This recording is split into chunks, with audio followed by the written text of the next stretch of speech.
So today's session, we're really here to give you a lot of different information for our full-time MBA program. So Charlene is also here with us. She's the recruitment and admissions manager for our full-time MBA program covering the region of EMEA, Europe, Middle East, and Africa. And I'm the associate director of sales and admissions. So it's a great pleasure to be here together with Charlene to answer any of your questions, and of course to walk you through the information. Charlene, would you like to say something about yourself for our audience today? Yeah, absolutely. Yeah, a very warm welcome, as I mentioned. It's great to do these events. And now I think we've gotten the hang of doing all these virtual webinars. It's good to have everyone joining. So as Vasilis mentioned, thank you for the introduction. I am Charlene Bell. I am the recruitment and admissions manager. I look after the Europe, Middle East, and Africa region. Of course, you can reach out to me wherever you're from, and I'll point you in the right direction. So I work with, we are 3 recruitment and admissions managers on the team. Carrie is also here answering your questions in the chat box. So she's behind the scenes today. And so, yeah, I've been in this role for about 1.5 years now. And it's very nice to be with the team here at RSM. Awesome.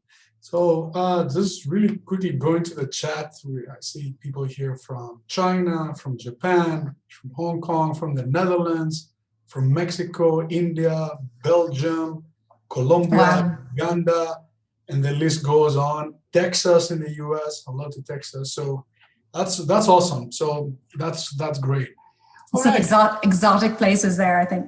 Oh yeah, definitely. That's yeah. Given our current circumstances, I think this gives us the chance to travel with our minds to those places. So yeah, for sure. Great.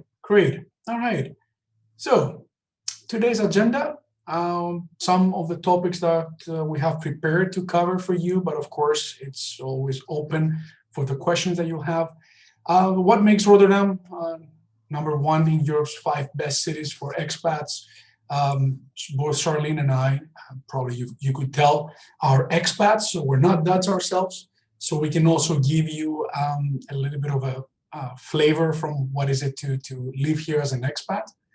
We're going to talk about our curriculum for the full-time MBA, share a little bit about the class demographics, different student activities, your post-MBA career, of course, and how you can also apply to our full-time MBA if, of course, you're interested.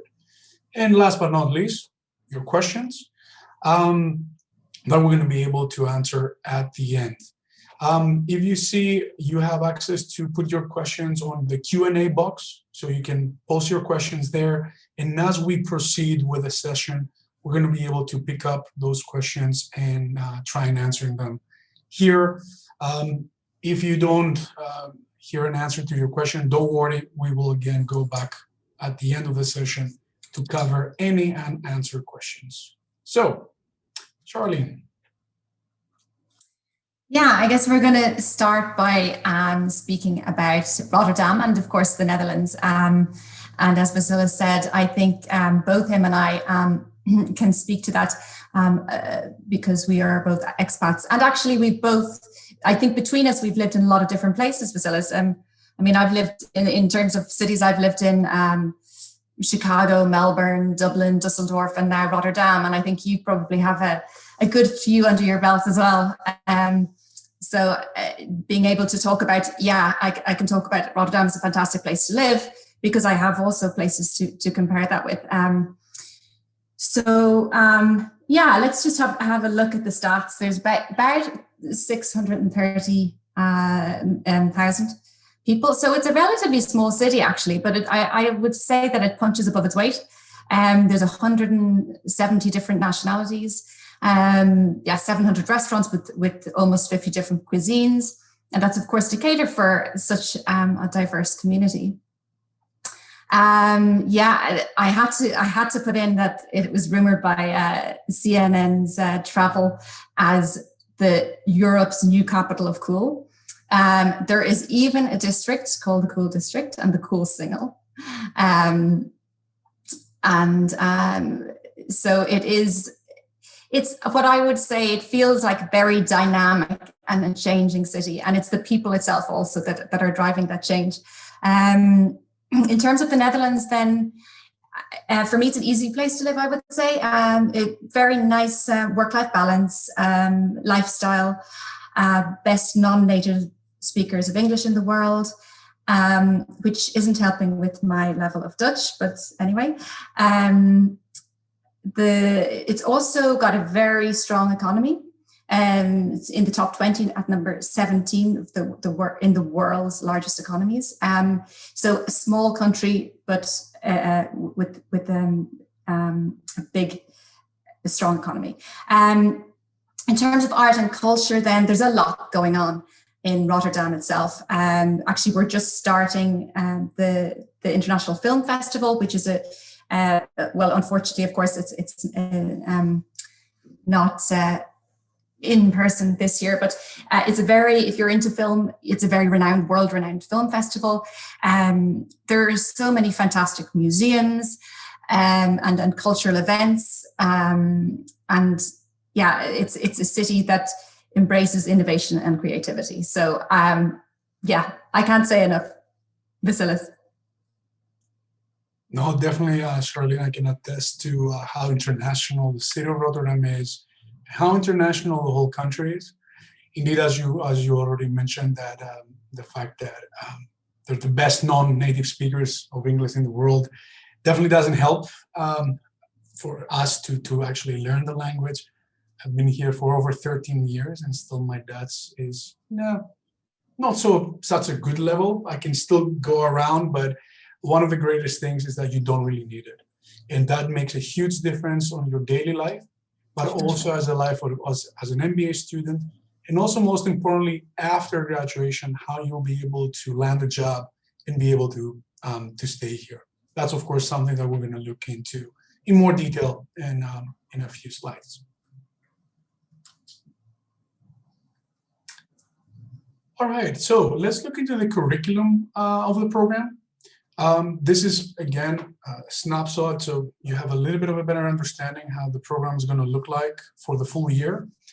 So it's a one-year MBA that always kicks off in January every year. We literally had our MBA 22 class that started a few weeks back. So you look into the curriculum and you have here the 4 different terms that we have divided the program in. So you kick it off with term number 1 that runs from January till March, and that really covers the foundations of management. So together with term 2, with the practice of management, these are the first 2 terms that you'll be covering all the core courses within your MBA.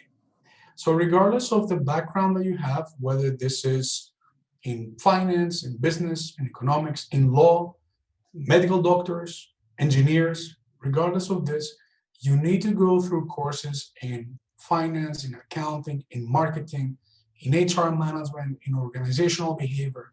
So these are the core courses that you need the foundations on, that will help you in the rest of your careers, in any direction that you will decide to go to. If you don't have a finance background, going through an MBA, it doesn't necessarily mean that you'll become the next CFO of a company. However, you'll have a really strong understanding on finance matters and issues, on accounting. So when you will sit with the director of finance in your company, you'll be able to have the tools to speak a common language with him or her.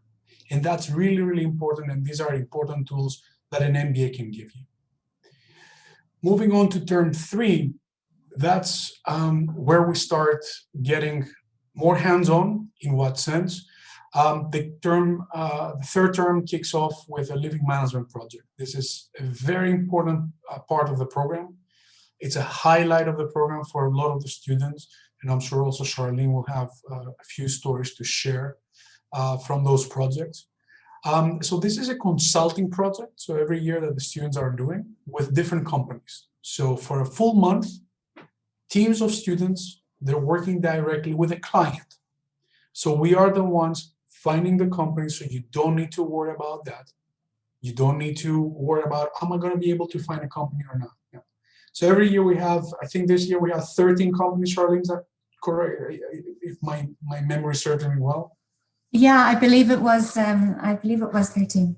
Yes, so we had 13 companies coming in, and every single company worked with 2 teams of students. So they hand out a real life problem, a real life issue that they're facing, and they're hiring the students as external consultants to work on that project for a full month. So this is the first time within the MBA that the students have the opportunity to get their hands dirty, if I may say, to work directly with a client. That also gives a great opportunity to the students to explore another industry to what they were doing before. That also gives them the opportunity to look into how is it going to be for them if they decide to go down the consulting route. Because we do know that every year a lot of our incoming students, and that's also true across the board for MBA programs, that a lot of students are looking for a transition into a consulting career. So I believe that whole month is a really good experience to see, can I see myself doing this after the MBA? Do I want to have this sort of life? So that's a highlight of the program, and a lot of the students they love it. A lot of the students, they manage to land an internship afterwards, or even get a direct job offer from the company that they did the project with.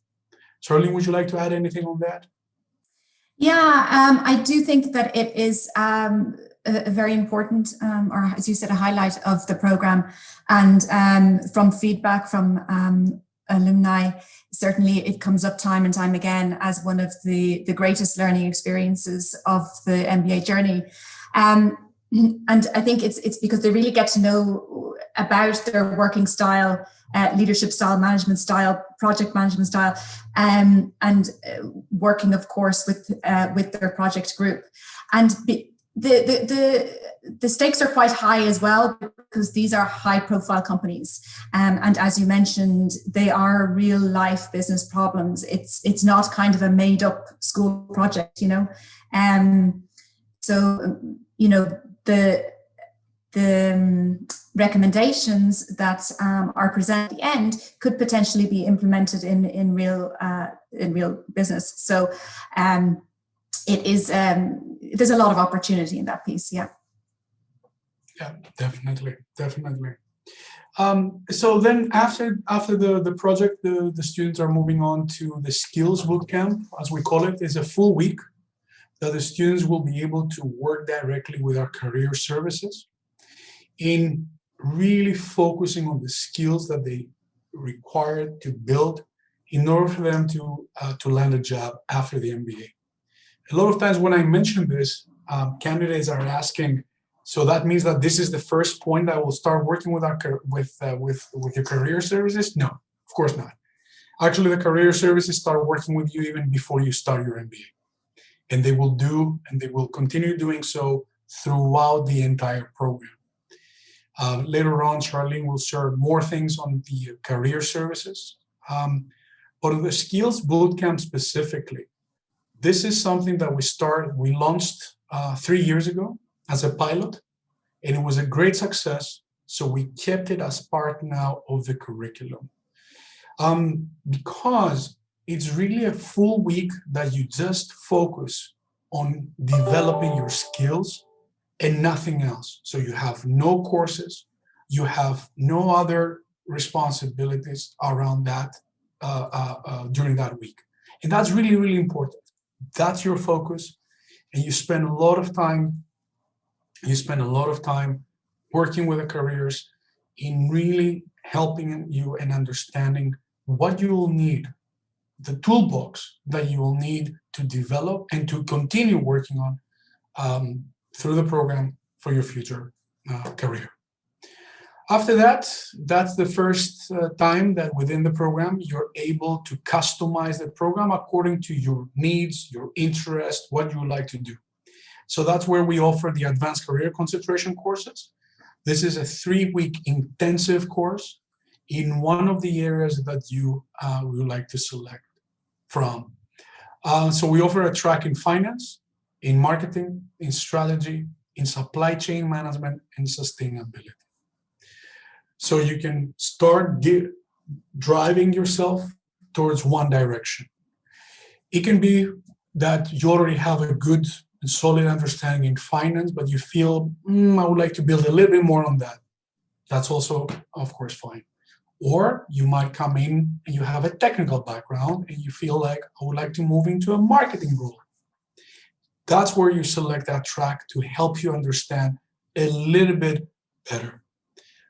Year over year, we have quite a number of students who are coming in for the sustainability track. So that's also quite a popular track that the students are choosing from the list, because they would like to understand a little bit more on sustainability matters, on corporate social responsibility, etc. So Arlene, would you like to take us on the 4th term of the program? Yeah, absolutely. And I think that, what you said there, Vasilis, is absolutely true. And that's also how I kind of view the curriculum, is like kind of the first half where you're building the foundations, and then the second half where you're creating your own specialization and customizing your experience. So further to that customization, let's say, comes the study tours and electives. So just to clarify that, you can choose the study tour plus the MBA electives in RSM, or you can choose to do your international exchange. So the international exchange, we have over 100 partner schools where you can choose to do your electives. And of course, we'd be happy to share those with you. You can find them on the website. Excuse me. Most people, however, do choose to do the study tours and stay in RSM to pursue their electives in RSM. And I think there's a lot of reasons for this. And it's primarily because, a lot of people are coming from outside of the Netherlands. We are, what is it this year? 98% international, I think, is it? Yeah, it's almost 99. I think it's 98.7. So, yeah. Yeah. So people have already really made the move here, and they're really developing their network here, and they're really on a roll with that. And to keep that going, they decide to stay in RSM to do the electives. And plus, we have a really great choice when it comes to electives. But of course, then it is your choice of what you decide to do, and you don't have to know, if you're going to do the international exchange before you start the program at all. So you have time to figure that one out. So let's concentrate on the study tours and electives. The study tours is, you get a choice around this. There are, I believe it's 10 destinations, and each destination is linked with a theme. This is a week-long intensive immersion, let's say, in different business practices, depending on where you're going. And for example, if you want to concentrate on the green economy, Reykjavik was the destination, or politics, economics and politics was Washington, D.C., etc. So you can access that list as well online. So the study tours is a week intensive learning experience, and then you come back and then you follow that up with the MBA electives. Here you get a list of over 30 electives from which you choose 4. So, for example, if you're looking to become the CFO of a company down the line, you may want to choose 1 elective from strategy, 1 from leadership, and maybe 2 from finance, just for an example. And again, we'd be happy to share that list of electives with you. Vasilis, am I missing anything? No, I think you covered pretty much everything, Charlene. Just one last little point, because for some people it does matter. If you select, let's say, advanced finance as your career track, and then on your electives with us, and that's something that you need to keep in mind, that you need to stay with us. If you would like to have an MBA with a track, put that on your degree, then you need to take 3 out of the 4 courses under finance in this example. So then you have an MBA with a specific track under that. If that's not something that you're really interested in, then you can do any mix and match on the elective courses on the last term. Oh, great. Thank you for clarifying that. So yeah, I guess we can continue on. If we are, if of course there are any questions on the curriculum, do type them into the chat box, and we can get to them at the end. Actually, there is a question here from Felipe from Colombia. Is there a track on the advanced career courses focused on digital markets, digital evolution, and transformation? Not as part of the advanced career tracks. However, we have a few courses focusing on digital matters as part of the electives. So that's where you can also have that taste, if I were to put it down like this, during your electives, but not as part of the advanced career concentration.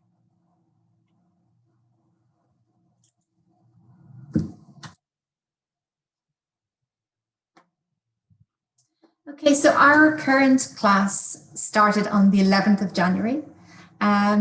So we have 152 students from 46 different countries, which we're very happy about.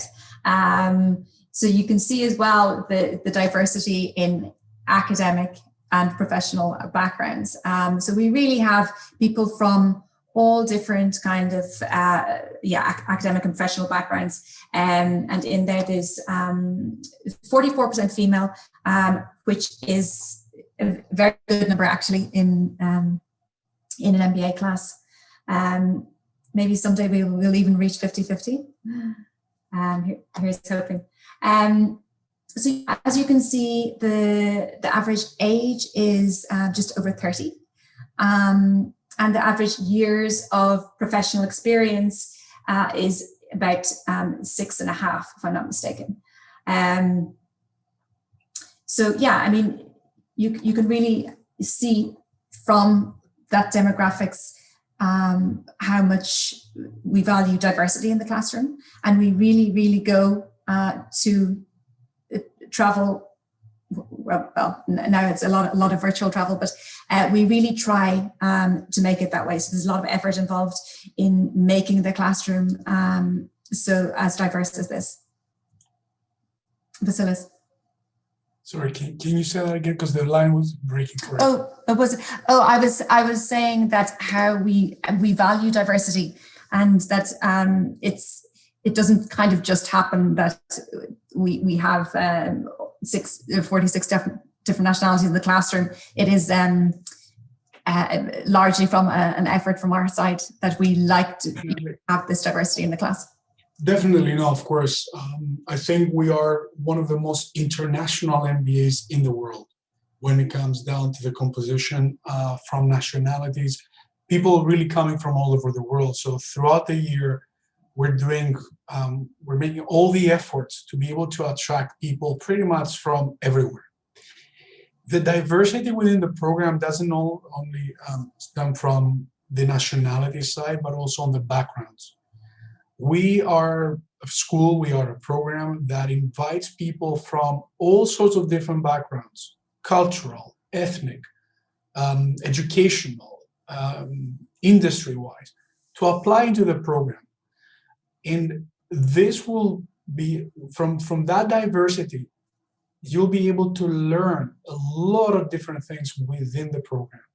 You'll get a chance to be in the same class from people coming from all over the world with different backgrounds to yours, you'll be able to see things from a completely different angle. And this will help you, especially if you're aspiring an international career. Every year we have students in the program who have only lived and worked in their own home countries, which is fine. But on the other hand, if they do aspire that international exposure and experience, coming into the program will help them tremendously. You're putting yourself in a pressure pot for a full year. You're getting all this different information, and you need to cope with these differences around you. And the more adaptive you are to those changes and this diversity around you, the better this will serve you in the future. So indeed, as Charlene mentioned, we're making all the efforts throughout the year. Pre-COVID, we used to travel. I think we were on the road, the whole team, we were on the road for 9 or 10 months a year. Now we travel via our webinars, our different online events that we have. Of course, we can't wait to be able to go back out there and travel and be able to see you guys and meet you in person, see the people, taste the amazing food that we can taste when we travel to some of the exotic locations around the world. So,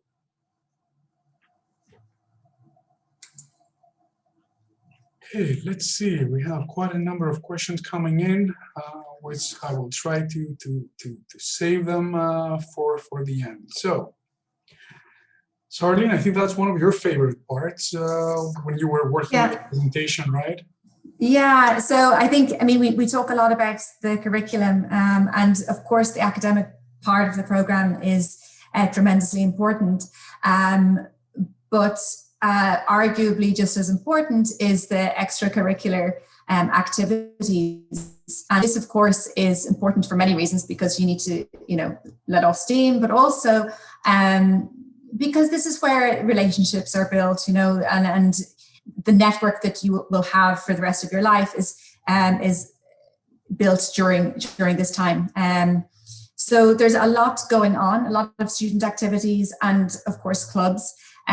Some of the most, I just put some of the most popular things on here, events, including the private equity competition, the sports tournament, the MBAT, which a lot of you might have heard of. It happens in Paris every year. 15 participating schools with over 1,500 participants, and there's always some good, healthy competition in that day. Of course, then there's the TEDx talks on campus, there's a leadership retreat, and there's the study tours. Again, I've listed on the next slide as well just some of the clubs that you could potentially get involved with. So really, there's everything from supply chain, athletics, women in leadership, and entrepreneurship, sustainability, all this kind of thing. And very early on in the year, there is voting for presidents of each club, and I would urge you to find your niche and get involved. Yeah, definitely. No, it's a great opportunity to expose yourselves in something outside of the academic side of the program, right?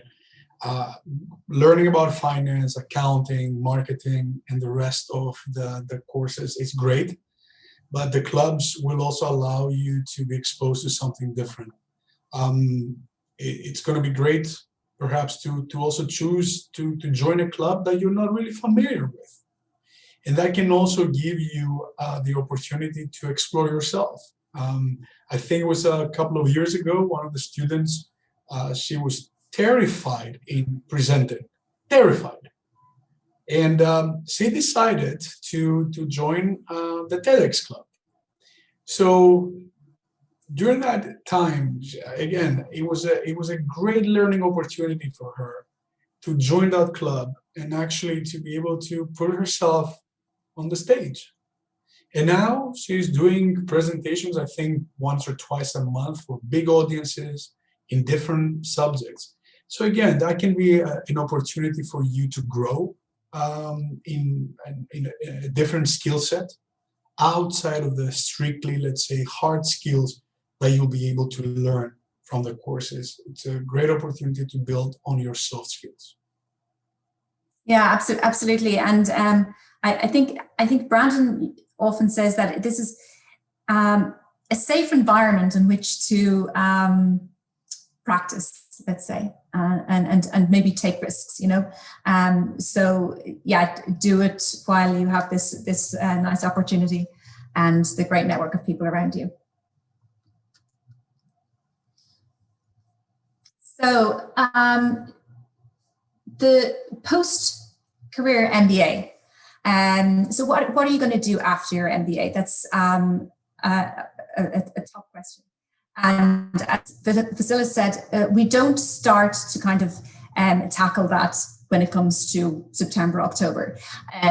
This project really starts at the very beginning of January, where you will be working with the careers team and your individual careers coach on your post-MBA career. So what is it that you want to do? Now, as you can see, many of our graduates decide to accept opportunities here in the Netherlands and also in Europe. So 82% decide to stay in the Netherlands.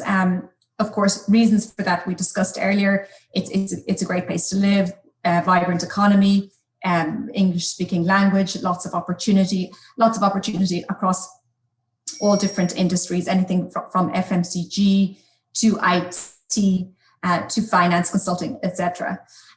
So a lot of people, most graduates do decide to stay, whether that's for a few years or they think they're going to stay for a few years, like Vasilis, and stay for 15. But I guess that's not something, of course, you need to know right now. But it is something that you will work on throughout the year with your career coach. Vasilis, would you like to add to this? Yeah, no, I think when you look into an MBA program, of course, you look into the curriculum of the program, you look into the different opportunities to learn within the program, but it's also important to look for a program that it can give you some really good chances of getting employed and staying in the country after graduation. Most of the times, people are looking for three major changes when they're looking for a full-time MBA. This can be either a geography change, an industry change, or a functional change. So the first change that most people look is the geography change. You're coming in from countries all over the world. As we saw previously, we had 99% of our students this year were internationals, with 46 different nationalities, literally coming from a lot of different regions. So for a lot of them, the main thing is to stay and work in Europe after graduation. Charlene and I, we were in a position to be able to interview quite a lot of those candidates.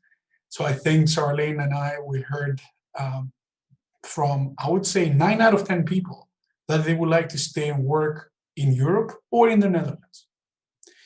And given those numbers, and not only last year's numbers, but if you go back year over year, we are a school that most of our graduates, they're able to find a job and stay here in the Netherlands. In our first slide, Charlene showed us that the Dutch are the best non-native English speakers in the world. And that makes a huge difference when you're looking into a career in the Netherlands after your graduation. You're able to be hired by international, multinational companies that are based here in the Netherlands. You can see also here from 2019, the corporate involvement and the top hiring companies. And I'm sure you can recognize quite a lot of international names in there, but also, of course, some really big Dutch companies. For some of you, you might be aware of them. For some others, maybe not, but still, there's some really big Dutch companies who also, of course, operate internationally. So that's a very important component to look into. What are my chances? And I think there was also a question in our Q&A chat box.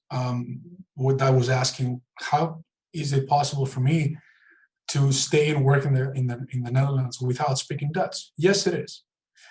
With a few exceptions, I would say if you're looking for a career in HR, you might be required to speak Dutch because, of course, you need to be aware of the different regulations within the HR function. But for the rest, myself, Charlene, and a lot of our acquaintances, friends are expats, and they all work for international companies. And I can attest to that. None of my friends speaks Dutch, and they all work for international companies. So that's not an issue. So that's one element. The other one has to do with the visa regulations. Very, very soft regulations here in the Netherlands. As an international student, so as a non-European citizen, coming into the program, you'll get an 18-month student visa. So your visa will start as of January when the program kicks off, all the way to June of the year after. So you're literally getting 6 months after you're finished with your courses to legally stay in the country, to look for a job, to look for an internship, because a lot of our students are looking for internships, especially those ones who are looking for a transition, let's say from one industry to another.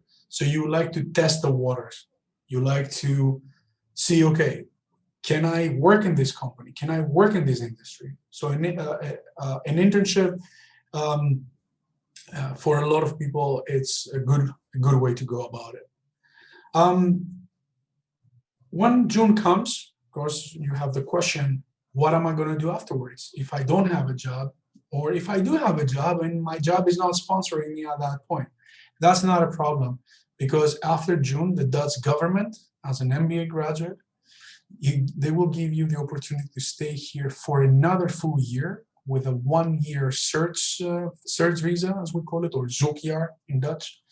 So during that year, you can legally stay in the country to look for a job, or even to work without a work permit required. Because a lot of times the companies might say, you know what, I would like to see you as an employee, I would like to test you out, and after a year, I'll be able to sponsor you. Which, by the way, is quite an easy process and quite a relatively cheap process for companies to do so. So all this together, they make us a really, really attractive destination, not just for the MBA itself, but also for the country, because it's a very welcoming country, and it offers the opportunities for international students to stay after graduation. Yeah, thank you, Vasilis. And I think would just like to speak a little bit to our career services team as well, and while we're on the subject of careers. So we did mention our careers team already. You will have an individual careers coach. So there are different events throughout the year. Some of them are individual, some of them are group events. So there are workshops, for example, like behavioral interview styles. There's LinkedIn skills workshops, job search workshop, and even things like cultural workshops for specific to the Netherlands. Then we have company visits. We have careers fairs, both on site and off site. And also things like on-campus company presentations. So the careers team are working throughout the year, arranging these events to help bolster your career opportunities.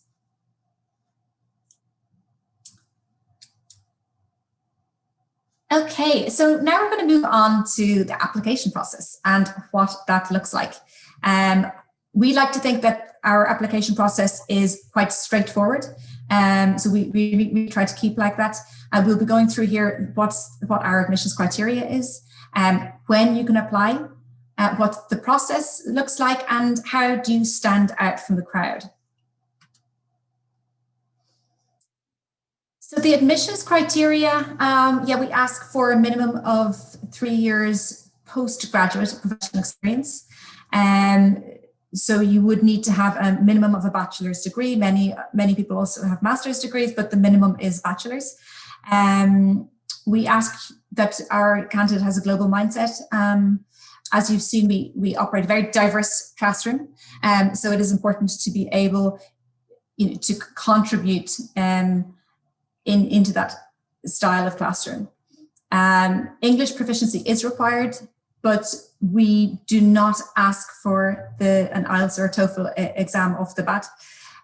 So that is not part of the admissions criteria across the board. And soft skills, less tangible. People like to, think about GMAT because there's a number or GRE, there's a number. Soft skills, less tangible, it's harder to measure. But things like self-reflection, empathy, maturity, of course, professional drive, these are all things that we will look for in a candidate. Vasilis, am I missing something? No, I think you covered everything, Charlene. And I would just like to point out on the soft skills. I think for us as a school, as a team, as a program, we definitely value soft skills a lot. We put a lot of emphasis on those. There have been cases, and Charlene, feel free to share your experience as well. There have been cases when I was interviewing candidates where on paper, they were not, let's say, what you would call like a stellar candidate. Again, as I said, on paper. However, they really blew my mind off when I talked to them. I was like, wow, their past experiences, the way that they approach a situation, the way that they dealt with different challenges, the way that they deal with people, the way that they perceive the world around them, it's so important, it's so crucial. It can make such a huge difference within your MBA journey that even if on paper, let's say you're not what you would call a stellar candidate, the soft skills side can definitely compensate for a lower GMAT score, for a lower GPA score. I mean, a lot of people, when we did our bachelor's way back in the days, maybe back then we just wanted to party a little bit more than others. Okay, so maybe our GPA back then suffered a little bit. However, that doesn't make us any of a lesser quality of a candidate.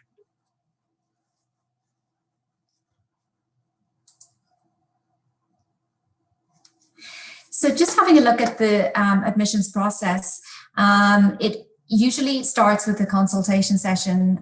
We do this via Zoom on our one-to-one consultation sessions. It may be at an event, at a fair, over the phone, campus visit, this kind of thing. That's really the first touch point. The second comes the application. We ask our candidates to submit and upload all the documents into Embark, which is the platform we use for the application process. And things that you will need is a copy of your bachelor's transcripts, passport. You will need to provide the email addresses of 2 professional recommenders. So you don't need to get anybody to sit down and write you a recommendation letter. We just need their name and email address. Then once you submit your application, then all going well, you'll be invited for 2 things. One is a virtual interview lasting about 30 to 40 minutes. And the second thing you'll be asked to complete is a KIRA, it's K-I-R-A, KIRA talent assessment. This allows us to see your communication and behavioral styles. So all of this together, so your application along with your interview and your KIRA is brought to the admissions committee, and the admissions committee will then make a decision on whether you will be offered a place in the program. So when all going well, you receive an offer letter by email. This is also where you will find out if you have been awarded a scholarship. So just to note here that there is no separate application for a scholarship. By applying to the program, every candidate is considered for a scholarship. So the decision there you will receive by email, you receive the decision on an offer and if you're awarded a scholarship and how much that would be. Great.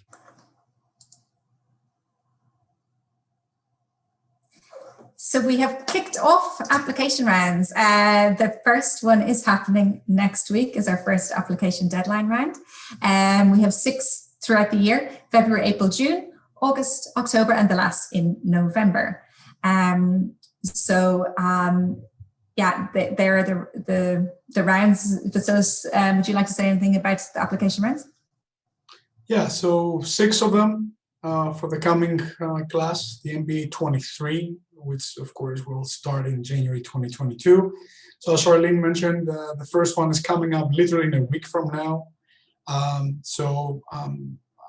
If you're still interested in making that first round, fantastic. You still have 1 week to go. As Charlene mentioned earlier, she described the whole process. What we try to do is that from the closing of the round, we're trying to get you an answer, like the final answer, in case you're selected for the interview and Kira and the rest of the steps. You should have an answer anywhere between 4 to 6 weeks. So that's sort of the timeline that we want to make sure that you understand that, okay, if I apply by the 9th of February or for the 9th of February round, I should know whether I've been accepted by RSM and whether, of course, I have also received the scholarship pretty much by the end of March. So that's sort of like the timeline for you to have for you. I think that's pretty much for the application rounds. One more thing about the rounds, because again, I don't know if I need to check also the questions coming in, which I've left for the end of the session. But a lot of times we get a question: is it better to apply earlier or not? There is no right or wrong answer here, I would say. And what do I mean by this? From a scholarship perspective, yes, most of our funds will be allocated in the earlier rounds, but we're still going to have available funds for all the rounds. However, of course, as I mentioned, yes, more funds are going to be allocated in the first, let's say, 4 to 5 rounds. But we still had candidates last year and every year in the last round that can still get a scholarship. Okay. If you are a candidate that will bring in diversity, if you're a candidate who has a stellar profile, who has done extremely well in the whole application process, you have really high chances of getting a awareness scholarship. Applying early has an advantage when it comes down to housing, because if you have an answer from us by, let's say, the end of March, you're able to say, okay, I'm coming, I'm accepting the offer, and then you have the time to look for a house, to look for a place, which of course it can be quite a challenging, let's say, task, especially if you're coming from abroad. And as an international student, it makes a big difference. But other than that, again, think for yourselves, when is the right time for you to apply? That's why we're having those sessions, in order for you to get those answers. Charlene, Carrie, myself, we're always, of course, available via email that you can reach out to us so that we can answer more questions for you, and of course to help you out in the whole process.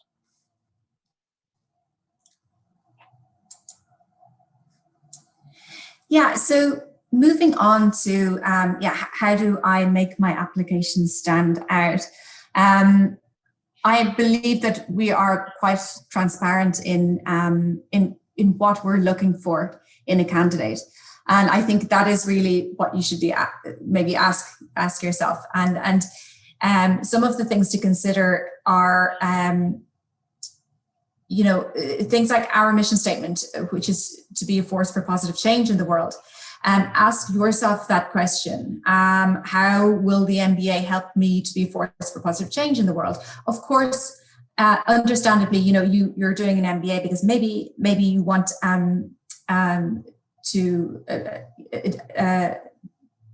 your manager's position, for example, or maybe you want a better paycheck, or whatever your reason is.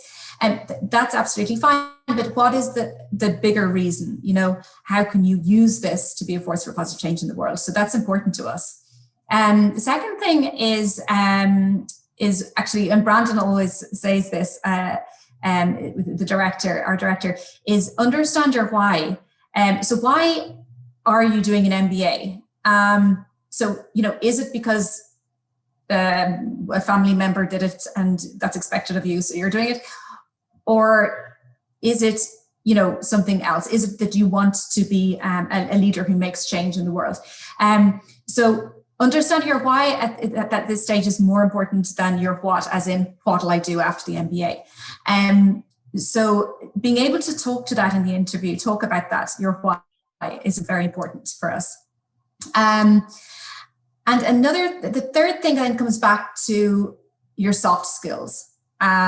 So starting to, you don't have to be able to identify all your blind spots and areas for development, but maybe start to think about that.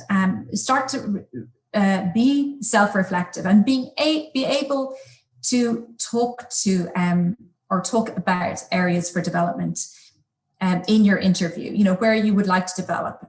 So be self-reflective. And finally, the fourth thing there is to be open. As you saw, diversity is very important to us. 46 different nationalities in this year's MBA class. So being able to communicate well in this kind of setting, and to share and to learn from others for us is very important. So they're my top tips on standing out from the crowd and to optimize your application. Yeah, no, a great point, Charlene, really great points. At the end of the day, you just need to remember, you're not perfect. Nobody's perfect. You would like to do an MBA because you would like to develop. So you're coming in with your points of development, as long as you're able to see those areas, or sometimes you're not able to. And this is something that's going to happen within the MBA. And also try to remember in our case, and I'm quoting something that I heard, I think it was a couple of years ago. So again, this is not my own words. We are called admissions. We're not called rejections. We're here to admit people. We're not here to reject people. Again, if you are not admitted into a program, that doesn't mean that you're not good people. That doesn't say anything about who you are as people. This whole process that every business school has is there to ensure that you are a good fit for the school and the program, but also that the program and the school is a good fit for you, your needs, and your aspirations.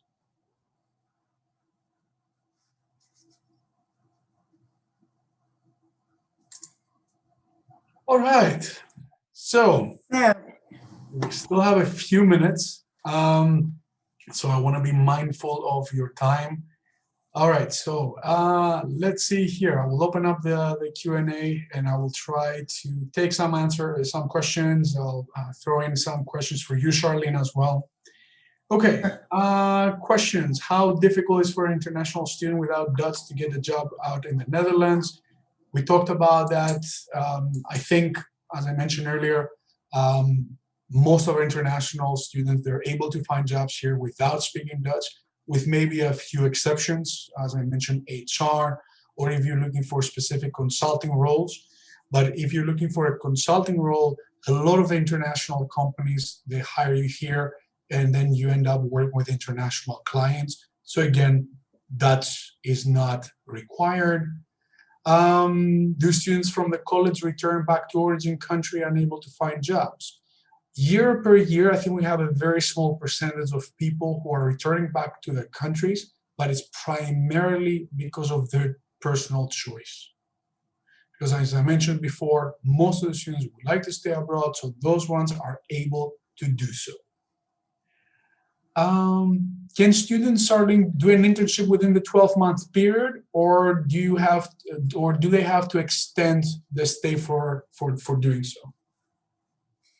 Yeah, I mean, that's a really good question. To be honest, time is very tight within the curriculum. You've seen how busy it is. Of course, there's a short summer holiday, but to be honest, you are best off, as far as I have understood and spoke to people, is that you would be best off pushing that out until just after you finished your MBA, because there's a lot on. It's a very busy year. Okay. All right. Do you have conditional offers? Can you apply twice with a new GMAT score in the same session? All right. No, we don't have conditional offers. You either get admitted or not, and you cannot apply. So in case that you're not admitted for applying to the program starting next year, January, you cannot reapply the same year. We do accept applications of reapplicants, but for the year after or years after. I think, yeah, that's okay. Is it mandatory to have GMAT or GRE score for admission? Yes. So we need a GMAT or GRE. Does RSM provide a conditional offer waiving GMAT for an exceptional profile? No. Again, GMAT or GRE are required. We do understand, of course, the situation due to COVID. However, most of the centers, most of the test centers all over the world are open. Or you also have the option to do the online GMAT test, which of course we definitely accept.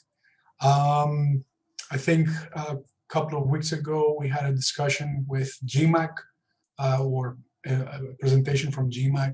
They did mention that the online test has become way better, more customer and user friendly. So again, they have also taken a lot of feedback from schools and applicants in order to do that, to do that better. Charlene, here is a question for you. Let me see. How are opportunities for those seeking a career trajectory in non-for-profits? Yeah, I think we mentioned earlier that the post-MBA goals for our students are really diverse. So there is a lot in IT. There's a lot in consultancy, of course. But not for profit is also high up there and getting higher on the agenda. I think the Netherlands offers opportunities really across the board. No matter what the kind of organization. Great, thank you. Another one, can you tell us a little bit about the Kira assessment? Yeah, so the Kira, as I said, it helps us get an idea of behavioral and communication style of a candidate. So it does that by asking 3 questions. 2 are answerable by video, so you turn on your webcam and you speak. And the third one is a written answer. You are working against the clock, so you get a couple of minutes to prepare, then you get, I think it's just less than 2 minutes to give your answer on various topics. So things like communication style. It also allows us to see your English speaking ability, for example. Am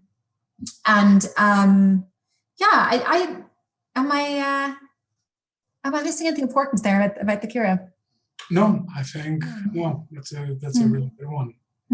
You can look it up. There's if you look it up, go to their website. You can read all about it, and it does. I think it does also give you practice trials and stuff like that. So I would recommend putting a little bit of preparation into it. Okay.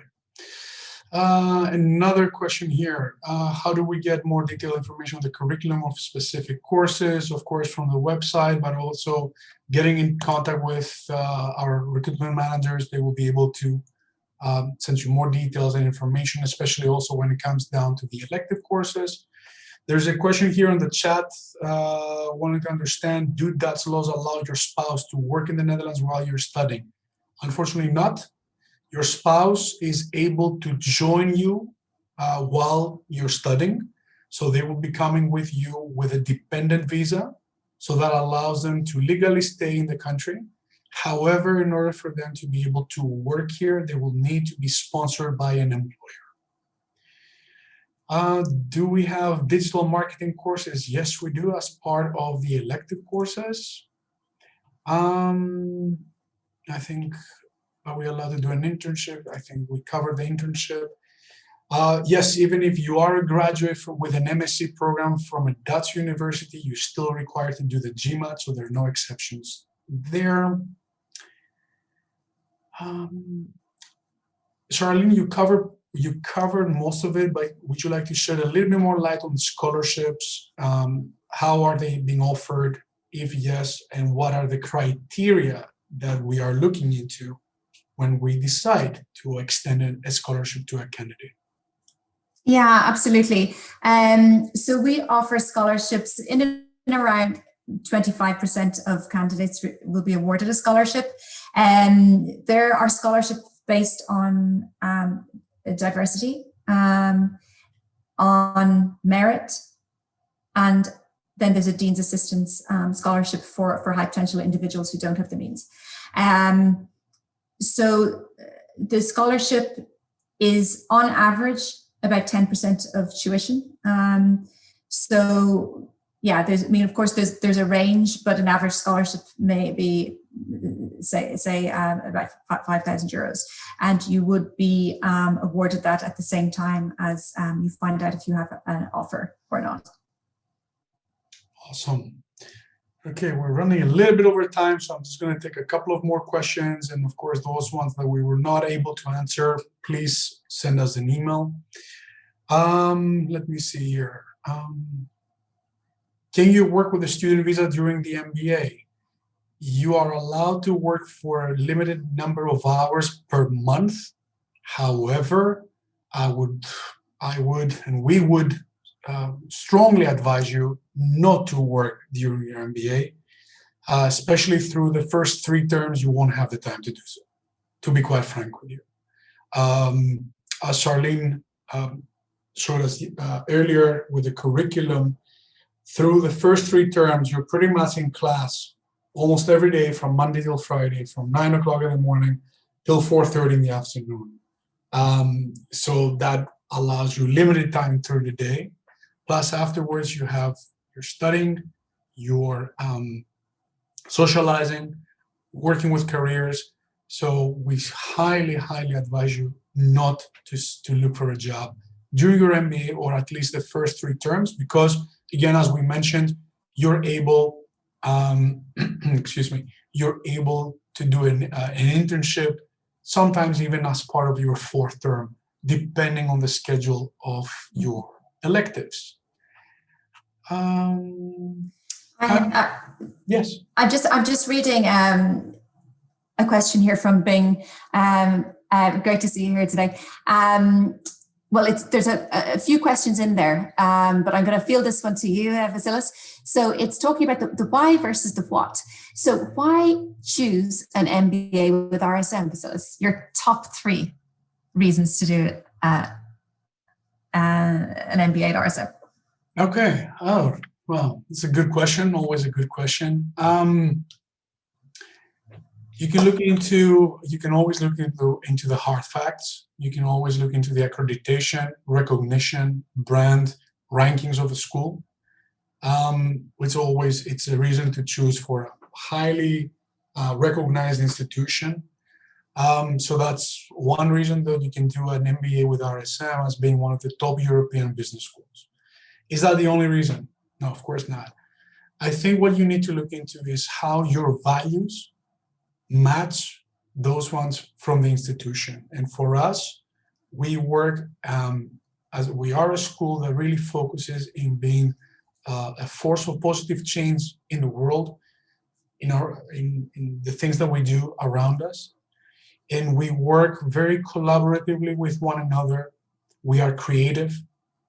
We are looking for students who also share those same values. So if you would like to find yourselves in a very collaborative environment, in an environment that you can learn from others, and also others will learn from you, this is RSM.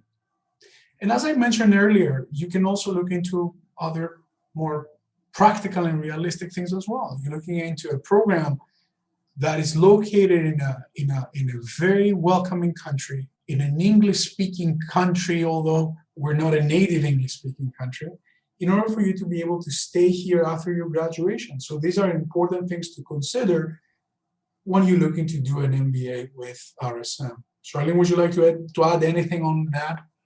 Or from your perspective, of course. Yeah, I mean, I think you can't talk about RSM without considering the Netherlands, and it is a great place to be, to live, to work, and so and also in terms of things like sustainability and innovation and entrepreneurship, they are very strong within the country, within a good economy, and they're also then that reflects into the school as well. So I think they're also good or important factors for many people as well.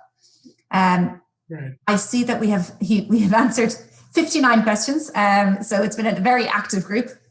We're probably running a little bit over time. So should we call it a day, or is there another question that you'd like to answer? Yeah. Let me see. Yeah, when it comes down to the question between MBA or executive MBA, I think that's a way bigger question to answer. I cannot see the name of the person who asked that question, so I would highly recommend you to reach out to any of us, and also to send us either your LinkedIn profile or a copy of your resume, in order for us to have a better look and in order for us to be able to advise you further. Here are also our details, so feel free to send us an email. Country-specific restrictions on intake? No, because there's a point here. I see over-representation from 1 or 2 countries in Asia. So throughout the year, we always try to maintain a specific level in our diversity. So we're not going to reject people just because they're coming from a specific country, okay? Again, looking into the world, we do understand how bigger countries, of course, have more candidates and more applicants, not across things, not only for an MBA, but in general. So we always try to keep a balance within the program, within the class, in order for us to be able to offer you a really, really diverse experience. You don't want to find yourself in a country, in a program that has 50, 60, 70 people from one nationality, regardless of what nationality that is. Again, diversity plays a big role. I think that was it. So I think we covered, yeah, as you said, over 60 questions right now. It's really always great to see how when people are really active and asking questions. We're trying our best, of course, to try and answer most of them. For the ones that we didn't answer, please follow up with us. We'll be more than happy to answer them. So we don't have any hidden agendas here that we don't want to answer specific questions. So from my side, I would really like to thank you for joining us.